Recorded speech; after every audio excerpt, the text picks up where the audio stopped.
Streaming. Hi, everyone. We're back for part 2 of writing, where we're going to look at. I'm going to give 1 more minute. I'm ready to jump. Okay, so hold out for 1 minute. Wait for everyone to pop in. It's Tuesday, that it feels like a Monday. I'm going to get through this, and so are you. Hope everyone is well. Let me know you're here. Send me a little email, shoot me a little email, send me something in chat. Let me know you're here. And if there are things that you don't understand, please, please, please, please, please let me know. My email and phone numbers are in the heading in Classroom, the heading at the very top of the page where it tells you what the subject is. It's there, so they will be there every day. Please excuse me. And Ms. Lopez, Kaisla, wants you to talk to us. Even Casey, we want to know that you're here, that you're all right, that you're not all right.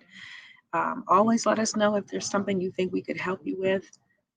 We are a community action organization, so we are here to render aid the best ways that we can.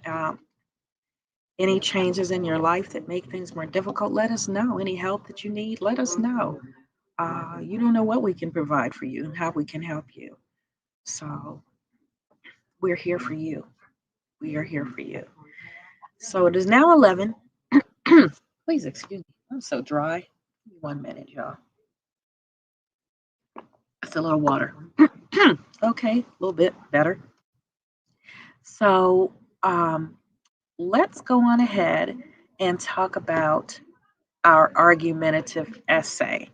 Because as you know, on your test, you're going to see one or two, informative or argumentative. And argumentative essay, you got to have that thing right and tight. They take off points if you don't consider the other side. So let's talk about that. Let me just share this screen and let's talk about this. Oh, okay. That wasn't what I wanted. Wow. Mm. All right, all right, all right. My goodness. Going crazy. So when you have an argumentative essay, you always want to have a counterclaim and a rebuttal paragraph. What the heck does that mean? It means, what does the other side say? And your argumentative essay is arguing to get the reader to accept your side, your claim.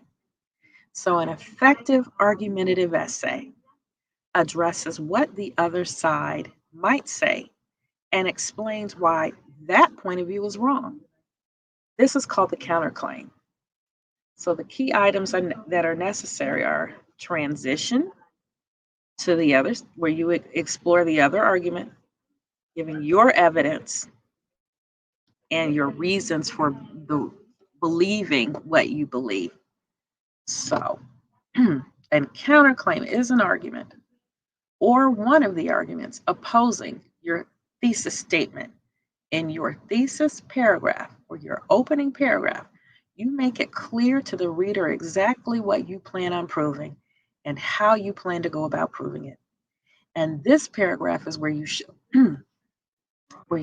the reader that you've considered the other viewpoint and you consider it to be weak or invalid, that it does not correspond to your claim at all.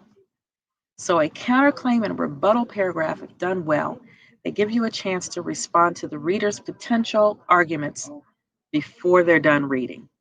It also shows you've considered both sides of the debate, which strengthens your position. So never, ever, ever, ever, ever write an argumentative essay and not show that you've considered the other argument, because the reader is going to do that in their mind.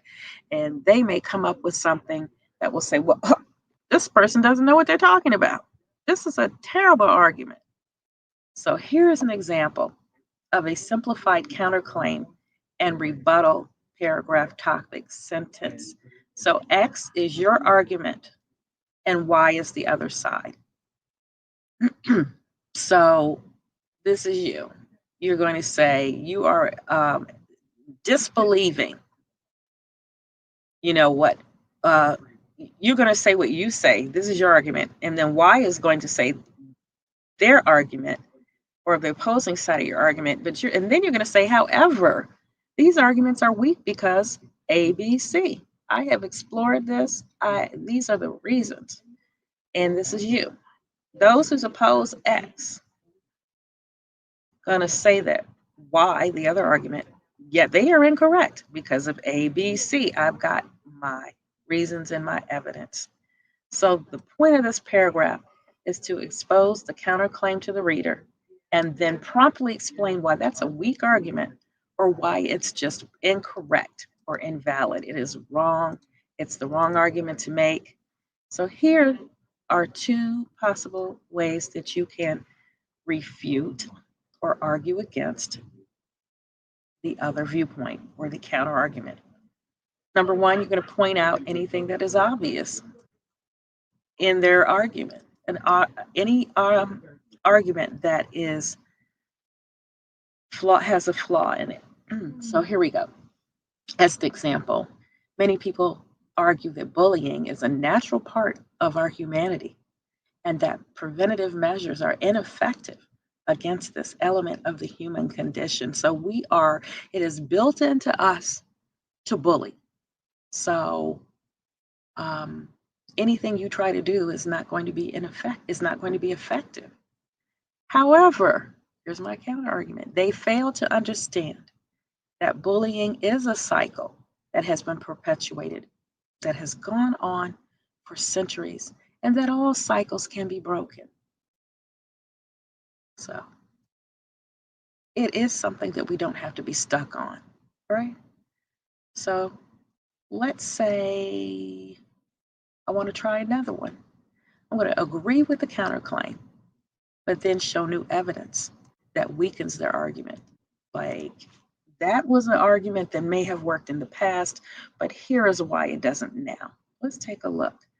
Advocates of the use of e-cigarettes claim that these electronic cigarettes are not toxic to other people in the smoker's vicinity because it's just water vapor that's expelled into the air. And they say there's no tobacco or carbon monoxide released. While this may be true, what these proponents fail to mention is that there are other elements that are released in the vapor. Other harmful elements are released in this vapor. So after this, you provide your evidence and reasons in support of a counterclaim, but you must strongly refute it. Okay? Your argument has to be strong. Your rebuttal just can't be a sentence saying, this is weak evidence. You must clearly show their evidence is weak with strong analysis. And that's all we have there. So what you could use is this organizer when you're making an argument. You start with your claim. What do you believe? Evidence. Give examples that support your claim. Counter argument. What would someone say if they disagreed with you? And then your rebuttal. What would you say to the person who disagreed with you? How are you going to change their mind? And then your conclusion is you restate your claim in a powerful way. So you make your claim, you give evidence, you entertain the counter argument, then you rebut that counter argument, and then you restate your claim. So we still have a sandwich and elements of a sandwich. Okay, and so, oops, did not mean to do that. The last thing that we want to do is look at an argument. I want you to look at a real argument and then use that template. So the argument is that Asian people, Asian Americans, are the model minority. We look to them as being successful immigrants in this country. Despite what you've heard in the news about all of these hate crimes against Asian Americans, we have traditionally in this country looked to them as the model minority. They were able to come, get educated, do well. We don't consider them to be poor. We don't consider them to be locked into oppressive environments that they've been able to just sail through.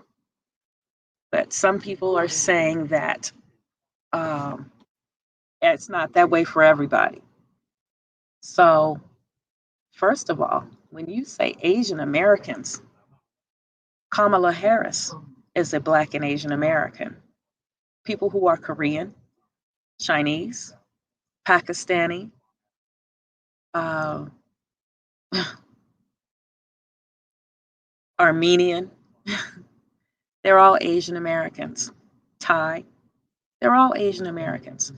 So, how can we regard the success of these immigrants with one big brush? And does it harm people? So, that's what this argument is about. And what I want you to do is read this article on your own. If you'd like to go to Newsella, you can pull it up, Asian American Success. But I wanted to be able to have it so that you can get to it right away.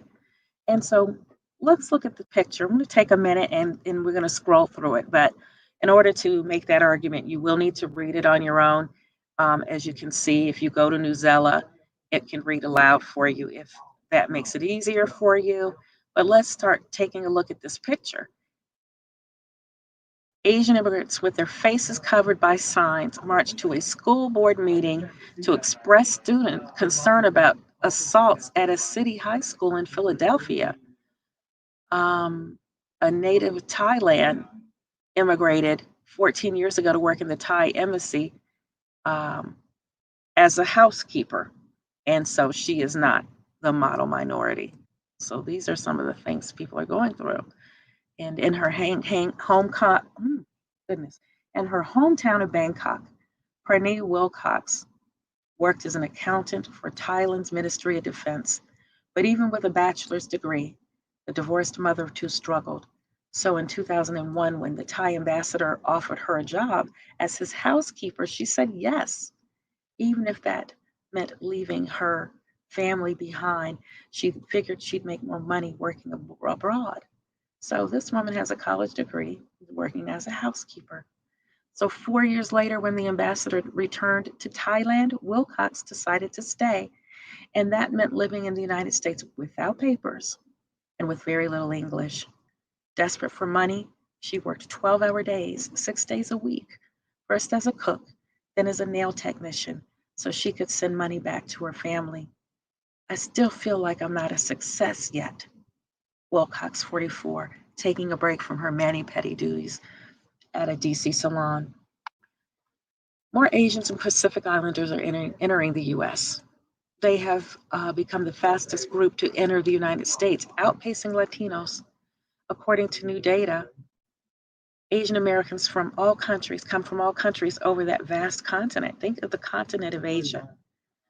As a whole, as a whole, Asian Americans and Pacific Islanders are highly successful. They are the most educated, highest earning racial group in the United States, often stereotyped as the model minority or a shining example of hardworking and patience to other minority groups. But if we dig a little deeper, the Asian success story looks more complex. The immigrants represent 30 countries and 100 languages. Their ability to access opportunities in the United States varies dramatically, depending on the circumstances that brought them here and where they landed. Some groups struggle, drop out of school at higher rates, and have difficulty taking advantage of social services such as language classes, mental health services, and food stamps. Stereotype as a model minority can be harmful. Social scientists say dubbing Asian Americans the model minority can hurt some of them who are finding the American dream which is getting a good education, working at a good job, and earning a good living, they find it elusive. They find it out of touch. And there is a danger in homogenizing the Asian American experience, said Karthik Ramakrishnan, who works with the data, works with data which traffics about Asians and Pacific Islanders. There are hundreds of Asians who are living in poverty. Melody, if you don't stop, or pardon me today. Woo. So there are, goodness, sorry about that, y'all. So hundreds and thousands who have a language barrier and live in poverty without access to health care. There were about 16, almost 17 million living in the United States. Nearly 2/3 of them are born out of this country. A third are legal immigrants, and 1.3 million of the undocumented 11.5 million immigrants are Asian, according to Homeland Security. And despite success stories, some really, really struggle. Much of the success is made of the Asians in education and technology and the medical profession, but for others, life is very difficult. About 14% live in poverty, twice the rates of whites, and some of them are not citizens who would be eligible for social services. Finding adequate housing is a challenge, particularly in high rent states like New York or California. 1 in 5 Asian and Pacific Islanders experience discrimination, and they also experienced the largest decline in home ownership in 2008 when a financial crisis hit.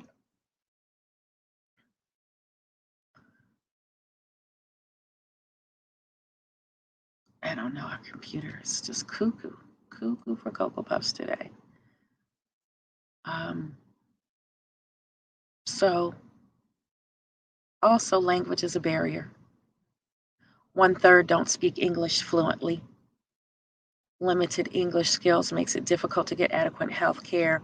There are high dropout rates. And if you lump them together, many of the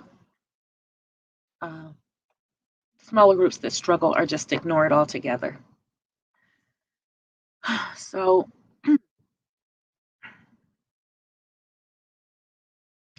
but some have believed that to come to the United States and become a citizen will be life changing.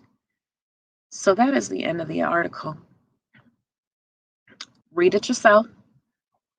Read it on Newsella if you'd like to have the narration. And that's all there is. Go back to our worksheet, our pre-writer organizer. Jot your ideas down there. If you would like to submit any of this to me, please do so. I'd love to hear from you. So that's all we have for today. At 11:30, we're going to start science. Take care.